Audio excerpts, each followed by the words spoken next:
Hello, my name is Jamie Sparling, and I am the head instructor of Affinity Martial Arts and Wellness in Wausau, Wisconsin. Welcome to the FormABLE Podcast, where we talk about formable moments in martial artists' life and formable moments in martial arts training.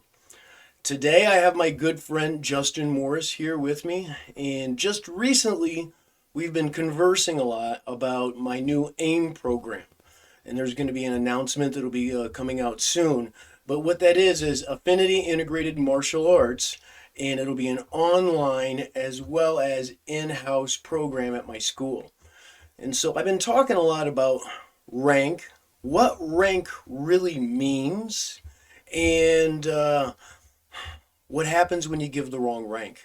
And I felt like I've done that in the past, and more instructors than a lot of people have, I think, and so I've been speaking with Justin Morris here, and he's actually working on a solution for a lot of things for martial artists. So without further ado, I want to bring in Mr. Justin Morris. How you doing, Justin? Thanks, Jamie. I'm doing great. It's good to see you, buddy. Yeah, good to see you as well. I really appreciate all the help and guidance with the AIM program and the conversations we've been having lately. Sure. We wanted to talk a little bit about like what happens sometimes with rank, and really rank means the most in-house, right? And so there it's like it makes more sense and it's more apparent, right? But in other situations, maybe not so much, because there are like lots of worldwide organizations for different martial arts and lots of just different standards for things. So I was talking with Justin about it, and he was real honest with me about a story that something that had happened with him. What happens when you give the wrong rank and you realize that you cry yourself to sleep for a couple of weeks and then you move on? But sometimes it like eats at you for years. Yeah. I've got a couple of them. I think that, well, I started Brazilian Jiu-Jitsu back in the early 90s, and because I was kind of at the forefront of Brazilian Jiu-Jitsu, just because of that, and I've stuck with it, my rank is a little significant in Brazilian Jiu-Jitsu, and so a lot of people have sought me out to receive belt ranks. And I'm not saying that that's a bad thing at all. I love to work with people and I love to help people. Mm-hmm. But looking back throughout the years, I've had a couple people that kind of probably maybe didn't deserve the belt rank. You know what I mean? And it's hard when that happens. I had a guy, and I have a few actually. The odds are, hold on, the odds are pretty good they're going to watch this. So let's see. I'm going to be talking about this, and they're going to be thinking, is he talking about me? Yes, I probably am. If you're wondering, I probably am. Yeah. So one other thing real quick, Professor Justin, folks, like, subscribe, leave us a comment, especially if this is something that resonates with you, okay, and you have a question, because we're going to try to work on some solutions for people. Sorry, Professor, what you were saying, though, when these things happen, sometimes it just eats you up. Yeah, so I've had two instances that were almost exactly the same. So two people that came to me, and they were war veterans. And so Iraq War, Afghanistan War, and they've been in jiu-jitsu since that time. So that's like a long time ago, right? And they've been there since that time. But in the war, they sustained injuries, and they've not been able to really train to their full potential, which I understand, because I've gone through some significant injuries. So right away, I resonate with these people. So right away, I said, wow, man, like you've been injured, and it's hard for you to do the techniques. It's hard for you to train with your students because of this injury. And this injury is also a very honorable thing. It was something that happened, in a war, in battle, and they're veterans. And so right away, it pulls at my heartstrings, and right away, I want to help these people. I can see that. Me too. Yeah. Well, and I think anybody would, right? Mm-hmm. And so there was two instances that have happened to me. And in one instance, I realized, like, and I got him almost all the way to black belt, like literally like almost right there to black belt. Mm-hmm. And through putting a few things together in my mind, I realized, like, you know what? I think this is all like fake. Like, I don't think any of this is true. And I don't know if this person was ever in Iraq and fought or whatever, but I just was like, I just don't know. like if this is legit or not. You know what I mean? Mm-hmm. And so he made it to brown belt with me, but I couldn't get him all the way to black belt, and not at least not at that time. And then he said, hey, if you don't promote me, then I'm going to do this and this and this and this. And so it's almost like then he came to me and was like, you have to promote me. And if you don't, I'm not going to pay you this amount of money. I'm not going to do this. I'm not going to do that. And I was just like, oh, forget this guy, and I walked away from that guy, Mm-hmm. and then there was another one where he did make it. He did make the promotion. And after talking to him, years later, it's like, geez, I'm putting some things together, and like, well, he told me he was injured in Iraq, and I'm positive I remember the whole story, but then now he's saying Afghanistan. Mm-hmm. And I start doing some digging. I dig a little deeper, and like, this is like stolen valor. Like, the guy never was injured in the military, and this guy happened to just go through like boot camp and got injured in boot camp and was like discharged from boot camp and just totally pulled one over on me. And I promoted this guy. Mm-hmm. And it's a horrible feeling, because like I've given my entire life to the martial arts, especially to jujitsu. I mean, oh my gosh, what it takes to get a black belt in jujitsu, it's significant. You know what I mean? And it still is. It's really challenging. You got to give up a significant part of your life, and you really got to want it to become a black belt in jujitsu. So the one guy that almost became one, but I figured it out just in time. But you know what happened with that other guy? Just a few months later, I saw a Facebook post that he just gave his sad story to somebody else, a really legit black belt, and that super legit black belt promoted him. Yeah. Online. And what the heck? Yeah, So it's like, what do you do with all that, right? Especially because it takes so long to attain the knowledge, then to be able to demonstrate and this, that, and the other. And just sometimes life in general, you get injuries, so there's certain things that maybe you can't do as well, Right. And yeah, I'm really sorry that happened to you, brother, because I could see that, especially that would pull at your heartstrings, and that would for me as well. I had students that I wanted to, because of that very story. I didn't have the black belt that they wanted, right? So I couldn't be in that type of situation, but I definitely helped them a lot because of their story. You know what I mean? And whether it was true or not, well, now I had this one guy, he's training with me, in person. I've known him. I promoted him to blue belt. I promoted him to purple belt. I gave him all of his stripes, but he went and he trained with another martial arts academy that was kind of affiliated with me through a mutual instructor, right? Mm-hmm. And forever gave this guy free lessons forever. And so he's got this guy, and this guy has a beef with this other instructor. So he trained with me, he received belt rank from me, but he didn't live near me. He lived about an hour away from me. So he trained with one of my other instructors. Mm-hmm. And so he has this beef with this guy, the other instructor, and then he comes to me and comes to my martial arts academy. This guy's been training like 12 years or so. He's crazy good. And like, he's tapping out a lot of my high level guys, and he's doing it in a way where he's very respectful. And right away, you can see that he's kind of a leader in the martial arts academy. Like, everybody loves working with him. He's kind of a guy where it's like, if I need to take a night off, like I could just put him in there. He's a purple belt. He's a 4-stripe purple belt. So you start thinking, so what's the problem? Right? So I had a belt graduation coming up, and so I made the decision to promote him to his brown belt. Mm-hmm. And then the other martial arts academy that he left, like, freaks out on me, and they start telling like the whole world like I'm a fraud and I promoted this guy for money.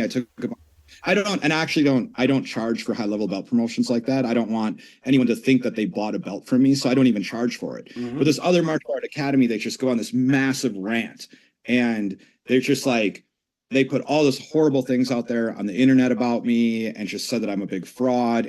But basically they said, Justin, you're too nice. You're just giving belts away, right? You're too nice. Wow. And then the head honcho guy, so if there's like a head guy, I'm not even going to say names here. Like, I'm not even going to say names. But the head dude, that's kind of, we're under his umbrella. He calls me. He goes, man, you're giving belt ranks too easy. You gave this guy a brown belt. He shouldn't have been a brown belt, and blah, blah, blah. And so, like, 3 or 4 months later, the head guy, right, the head guy is at this martial arts academy, and they promote a guy to brown belt that failed my blue belt test, stopped doing jujitsu, and went in there, and he basically just said that he was going to help them teach, and so they just gave him a brown belt because he was going to help teach. And man, the whole thing is screwed up. You know what I mean? Yeah. So like I saw that and I'm like, you guys are calling me saying I had no right to promote this absolute killer to brown belt when he's like tapping out black belts, he's winning tournaments, he's a great guy. But then this guy just walks in and wants to help teach, so you just give him a brown belt.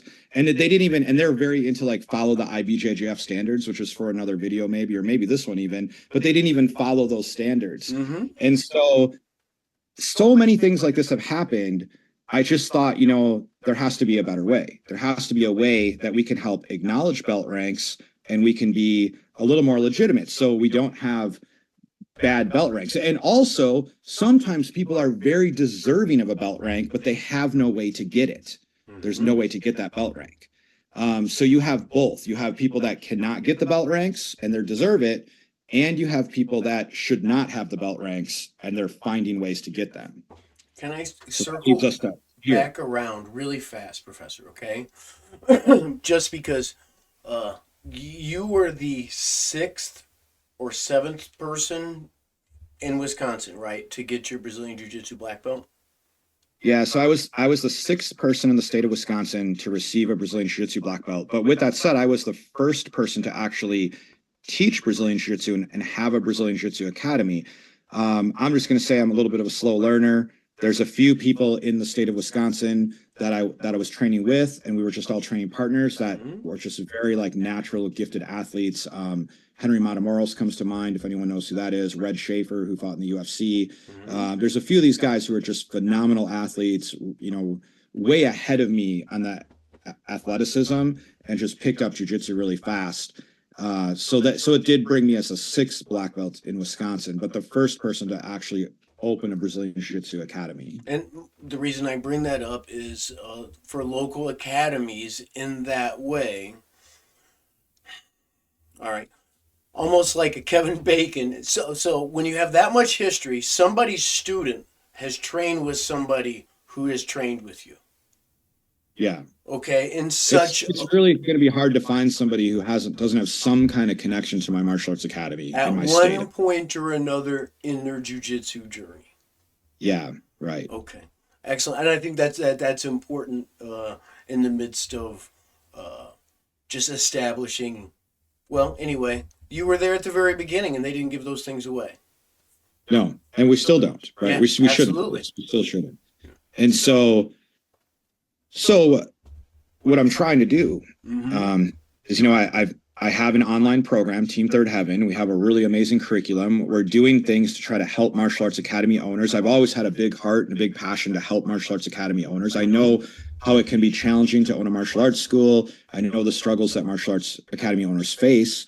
And so I'm trying to set things up to help martial art academy owners, from really solid curriculums to being able to offer them an affordable but really, really high quality website. We're looking in the future to doing things with AI and different CRMs for martial arts academies. But one thing I'm looking at immediately that we're already doing is acknowledging belt ranks, rank certification, and trying to legitimize it somehow. And I think the IBJJF or Brazilian, if we're talking about Brazilian Jiu-Jitsu, now that we're talking about all kinds of martial arts, but if I want to just talk about Brazilian Jiu-Jitsu, I want to say that the IBJJF has done a really good job legitimizing a lot of the black belt rankings, but there's also some major downfalls with that. And so I looked at that and I thought, you know, I think we could do things a little bit different than how they're doing it. And for an umbrella as well for other martial arts and styles of martial arts. Yeah, you run into people who I've run into in the last month, in just 1 month, the last 30 days, I run into people who have, you know, they're martial arts instructors. They were on a certain path, they were a certain level, belt rank or whatever, and their martial arts instructor passed away. I've run into people in the last 30 days where they were on a certain path, they were doing certain things. They were working with a Brazilian Jiu-Jitsu black belt, and the Brazilian Jiu-Jitsu black belt moved back to Brazil, and they cannot get a hold of it. There's no more communication. And I ran into people who are, in other parts of the world that have spent their whole lives learning the martial arts the way I have, but they're limited because there's not as many martial arts academies in their area. Things like Romania, the Philippines, India. So I've run into some things like that as well. And I think that, with the power of the internet and video, we're so much more connected now. And so we can still offer people a way to learn really high level martial arts, legitimize their belt ranking. And I think we can do that with people even that are really far away, even people in third world countries that are just wanting to learn martial arts. We never know how far someone can take it, right? Right. So in that way, to make it more accessible, that makes total sense to me. And as far as the ranking, as we said at the very beginning, it means a lot in-house, right? But for a lot of folks, they want the short-term goal to lead to the long-term, and then maybe be able to share that knowledge, correct? I mean, we're Right. either going to fight with it or we're going to share it at some point, is the way I feel about it. Yeah, and I think that right now we have this massive amount of knowledge for jiu-jitsu and other martial arts. I mean, I remember training in the 90s, even the late 80s, and there was just no way to learn the martial arts. And I was on like a VHS tape trading network trying to like get videos of like Gracie. Yes, that was actually cutting edge right there. That was, right? And I was like, it was crazy, man. I remember some of you guys might remember this, like the Walt Bayless Jiu-Jitsu series was like one of the first ones out there. Mario Sperry came out with one. I remember Pedro Carvalho out in California at the time. He was a Carlson Gracie guy, and I remember like the whole Carlson Gracie team was like furious because he gave away so many secrets of jiu-jitsu in his video series. Really? Now you go back and you watch those video series, they're so old and outdated. They almost look like a spoof on jiu-jitsu. They're nowhere near where we are right now in Brazilian jiu-jitsu. But I like other martial arts as well. I'm not just a Brazilian jiu-jitsu guy. I love other martial arts. I remember trying to learn, Chinese martial arts like Wing Chun and Jeet Kune Do and doing everything I could through videos because I lived in a very rural area where I was driving 2 to 3 hours at a time to try to learn martial arts. And so it was really hard to learn martial arts. So I learned a bit from video. Now, if YouTube was available back then, like it is now, it would have been insane. You can learn so fast. But there's one thing is that in most cases, when you're learning off of something like YouTube or videos, you're learning techniques from here and techniques from there and techniques from there. You're not learning a system, a step-by-step system. And by not learning that step-by-step system, you're oftentimes not getting the foundational techniques down that you need to get down. Agreed. And so Team Third Heaven, we're trying really hard to offer that step-by-step curriculum. And when people receive belt ranks from us, even if it's an online person, right? And this is a hard conversation because how many negative comments will I get by saying this? We shall see.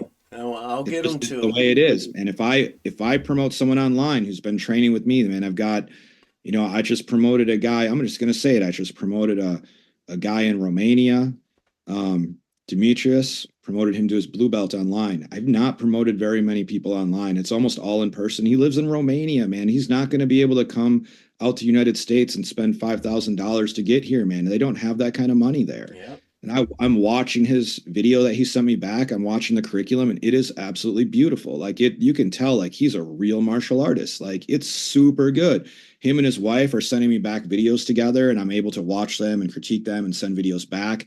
And they are on point, man. They are really, really good. And because they're learning a step-by-step curriculum, in many cases, it's better than someone like, how else do you do belt ranks right now in the United States? Or how has it been? If you don't have a black belt to promote you, you may have, like Jamie, you might have me come to your martial arts academy. Now you have a black belt there, so you win. This is just let's say you didn't. Let's say you didn't have a jiu-jitsu black belt there. You might say, hey, Justin, I've got this guy. He's pretty good. Could you come out to my martial arts academy and watch him and then promote him to his blue belt? And then I might go there, spend 15 minutes with the guy, give him his blue belt, and then the whole world is like, wow, that's super legit because he was handed to you by a black belt, right? But is it really legit? Because I knew him for 15 minutes. I don't really know the guy. A person that's sending me back hours and hours and hours of footage and like really studying and really watching, It's legit. And some of these guys that are sending me footage, they're actually going out to tournaments. I'm not a big tournament Nice. guy, but a lot of them had said, "Hey, Justin, would it help if I go to a tournament?" I'm like, "It's not going to hurt." So a lot of them are Really? competing, So, but you that's not a know. requirement. That's No, it's not a requirement. I'm not a big tournament school, and and that's something that sets us apart from the IBJJF. It's like the IBJJF. I understand what they're doing and how that they're organizing their black belts, and I think hmm it's meant to be positive. But let's take me for example. I received my black belt in July of 2009. I'm a third degree black belt, but if you look at the standards by the IBJJF, I should be a fourth degree black belt. However, if I was to just contact the IBJJF right now and say, listen, I have all my certificates, I have all my pictures, I have everything you need, they're going to be like, okay, pay us a small fortune and we'll demote you to a regular black belt, and then in 15 years you'll be back to where you're supposed to be. And it doesn't make sense. It actually it makes no sense at all. And I look at that and I think, wow, they they seem to just maybe care more about the money than anything else. It makes no sense. Almost like they're penalizing you for not joining the IBJJF right away. And there's a lot of people that didn't join the IBJJF right away because at the time that I received my black belt, they weren't what they are right now. But even what they are right now is more of a tournament thing. And I'm kind of saying a lot of stuff all at once, but I'm following you. jiu-jitsu, Brazilian jiu-jitsu is not only the only martial art in the world. You No. know what I mean? So a lot of people see what I'm doing and they're always like jujitsu, jujitsu, jujitsu. And I'm saying, jujitsu is not the only martial art. There's other martial arts out there. We have really high level Hapkido instructors, Jeet Kune Do instructors, Wing Chun instructors. And so we're trying to really bring the martial arts together and help people become well-rounded martial artists. This reminds me of when you began helping me at my first academy. You had sent over a purple belt to teach. I wasn't at blue belt yet. Yeah. And when I got my black belt underneath you in mixed Oh, martial arts. my mixed martial arts curriculum. Yeah. Yes, absolutely. And a lot of folks, that is the standard, right? So a lot of some of the ranks I Right. held in other systems, people didn't understand, right? But at Right. the same time, I earned that black belt through you, and we kind of traded techniques at times, whether it was for the Brazilian Jiu Jitsu or for a little Thai boxing, and sometimes for the weaponry and whatnot. And Right. yeah, That mixed martial arts system, I started that like in the late 90s because at the time I was probably a purple belt in Brazilian Jiu-Jitsu. And like you said, people wanted some kind of, they yeah, would come to my martial arts school and say, wow, the instructor's a purple belt. But at the karate school down the road, the guy's a 10 millionth degree black belt. And so I was like, well, I'm going to make a system that's kind of a mixed martial arts system. We're going to wear a belt hmm rank. Throughout the years, I've had some people, make fun of it online and say negative things about it online and blah, blah, blah, blah, blah. yeah, me But too. throughout the years, I have had thousands of people go through the belt ranks in this. And we have in a small town, I have an extremely successful adult martial art program that uses those belt ranks. hmm And I now have martial arts schools or studios all over the world using that belt rank system as a foundation for their classes. And this is a maybe for a video on marketing and things like that, but it makes a great funnel because sometimes it's hard to get into Brazilian Jiu-Jitsu because it's so much contact. Yeah, And so let's not say you have everybody's a ready person for who that. yeah, you have a person who's a little hesitant, they're a little nervous to do Brazilian Jiu-Jitsu. They're like, I don't really understand why I'm here doing the upside down half de la Hiva guard. It doesn't really make sense to me. But my mixed martial arts system makes perfect sense right away to a new person hmm walking in. So we kind of start them there and kind of funnel them into our jiu-jitsu program. And it's worked so good for us. And to be able to have the system step by step from white belt to black belt online has been really good for people. Well, one of the things that when I tell people about it, that I don't know, I think for me it legitimizes the concept of the MMA black belt was that in order to achieve the black belt, you had to have all these fundamentals, and it was a pretty stacked curriculum, but also around the same time you're testing for your blue belt. Yeah. So those Yeah. two So this is things about, fit together real nice. yeah. So it's kind of like, you're learning all that, and it's mostly a stand-up curriculum, like punches and kicks. So it's Hmm. a very like kind of ranked kickboxing program. I think online we actually call it our ranked kickboxing program, but Okay. in my main academy, we always call it the MMA, or the mixed martial arts program. But it kind of works out to, at the same time you're getting that, you, if you're doing jiu-jitsu, you should be getting your blue belt in Brazilian jiu-jitsu also. And it just works really well. That was 10 years ago. So I'm sure you've changed it, right? Changed a little bit, but I Hmm. mean, not a whole lot. It's still fairly similar, and it's been working. It's been working really well. It helps to retain students, and it's not just about like retaining students and registering students and making money, because I'm gonna get comments like that. People are like, oh, this sounds McDojo-y. This sounds Oh, McDojo-y. I got one of those So comments on the people video are gonna say that, earlier. right? Uh, But what it is that, you know, yeah, man, I invite you to come to my sparring classes on Monday, Wednesday, and Friday nights and see how McDojo-y it is. We've got some straight up killers in there training in the cage, and we've got fighters, and but like, I'm teaching my fighters a curriculum. They're learning a step by mhm. step progression. They're learning things. And then regular people can come in there and learn. I've got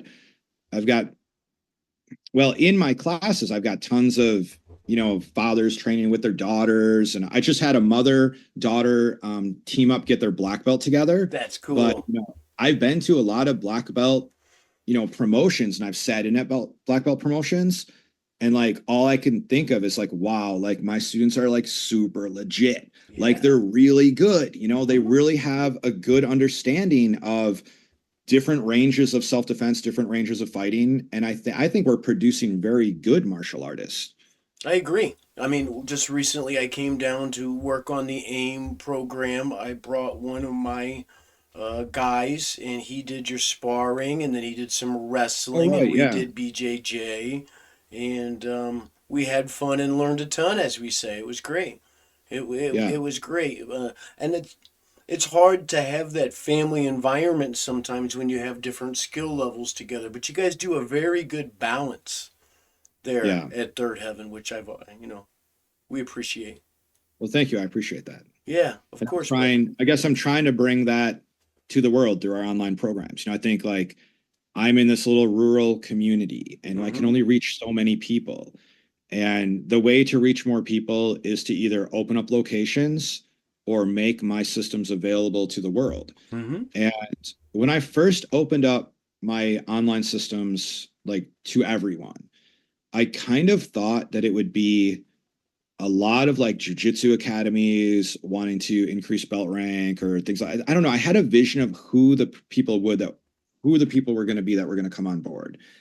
And I kind of had a vision of a lot of like fighters and like things like that. But honestly, what I'm getting tons of regular people that are like, of a husband and wife that always wanted to learn martial arts. They're a little hesitant to walk into the local MMA gym. They just kind of want to do it on their own. And they're just like, wow, could we actually do this on our own and just do this in our living room? And it's like such a blessing to like see the people on. We do Zoom calls, we do online things. I get videos back, and to see how much fun they're having and just learning the martial arts and just really enjoying their time learning the martial arts. It's just a huge blessing to me. And I was like, wow, I wasn't expecting it. I thought I get a bunch of like tough guys, but I get some tough guys too. Like you're pretty tough, Jamie. I'm still getting some tough. Well, not really, but Um, I but appreciate I that. but I am getting just a lot of regular people that just love the martial arts, that have always wanted to do it. And just I think we have great curriculums, and I think it's cool to share it with the world. I agree. And martial arts is for normal people, right? Quote unquote Hmm. normal people, and through that they can develop and maybe go to that academy at some point if they want, right? So everything can be a progression. But before I study a number of different martial arts, right? And they're all equally as important. So Yeah, whether, yeah. but giving somebody that gift to be able to go on that journey with their family on their own terms to the best of their ability is, I think it's really cool. It's really cool. We should talk about the Marshall Council. The Marshall Council. Doing Yeah. name, is the Marshall Council for now, but could be a different name in the future. AI came up with that. I said, AI, I've got this group of martial artists. What should I call them? So Yeah. it's like a board of martial artists, and AI is like, how about the Marshall Council? I'm like, all right, we'll go with that for now, but we may have another name coming up. I really like, I've been using the word shadow warriors for all my online people. Like they've been calling themselves shadow warriors. I really like that. That might be for another discussion. But anyways, the Marshall Council, one thing I did was I put together 7. Now I'm included in that. So me plus 6 others. So 7 people from around the world that are high level martial artists, people that I trust, people that I know that could help me make the right decisions on things like belt ranking, rank certifications. Mm-hmm. And I put together this Marshall Council so that when we think about what we initially started talking about, the mistake of somebody contacts me and says, hey, I lost my jiu-jitsu instructor, I was injured in a war or something like that, and I should have been a black belt, but could you give me the black belt? So now, rather than just it all falling on me, I have some high-level people that we're kind of all looking at it together so we can make these decisions together. And I still feel like something like that's not even really like a belt promotion. It's more of a recognizing about like, hey, we're recognizing you. That's the same thing the IBJJF does. Like if the IBJJF gave me my 4th degree black belt, which they should, but they're not gonna. If they did, they're not going to send someone to promote me. They're going to recognize me as that belt rank. And so now we've put together this Marshall Council, so it just doesn't all fall on me in terms of making the best decisions. I think it further legitimizes what we're doing. I agree. And I am honored to be on that council and to be a part of that. And there are some very legit martial artists on that council as well. I can't wait to get to know them better and to hear their stories and maybe, bring them on the podcast. Wouldn't that be great? Oh, Yeah. I have some guys in mind right now that would do really good on this. Yeah. Excellent. Well, everybody's really special to me in the Marshall Council, but like there's a couple people that have like really, really good stories. Great. Yeah. Send them my way, and I look forward absolutely to meeting them and to going on this journey with you on how to help people as best we can, whether they are in Wausau, Wisconsin, Beaver Dam, or Romania. Because that's right. Yeah, that's important. For some reason, the Australians love me. Really? I'm big in Australia. You're big in Australia? Seems like every time someone signs up for Team Third Heaven, it's Australia. Canada, we got a few Canadians also. Right on. Yeah. Okay. All right. So this is Jamie Sparling, the head instructor of Affinity Martial Arts and Wellness, Wausau, Wisconsin. Justin Morris, Third Heaven Martial Arts, Team Third Heaven, Beaver Dam. Also big in Australia, right? And that is the FormABLE Podcast for today. Thank you for watching. Let's catch up soon, and you are going to really enjoy the people that we have on next. Leave us a comment about what you feel about rank. We're interested in everybody's opinions, right? And we will do our best to get back to you. Thank you for watching. Thanks, Jamie.